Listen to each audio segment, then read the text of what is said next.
in a company as employees of the firm came into the work. By the entrance, they were greeted by the greeting that the person who is responsible for inhibiting your growth died yesterday.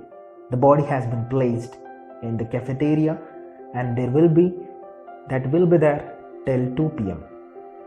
Employees were confused and puzzled out. What is that? And they went and walked up to that place, looked into the cafe. They were confused and puzzled, came out from that place because there was a mirror and there was a placard stating that there is only one person who can set limits to your growth, and that is you. Yes, my dear friends, we blame everyone because we don't do it, because we have to get a super phrase that is, if it is to be, that's up to me. Change is God. Thank you.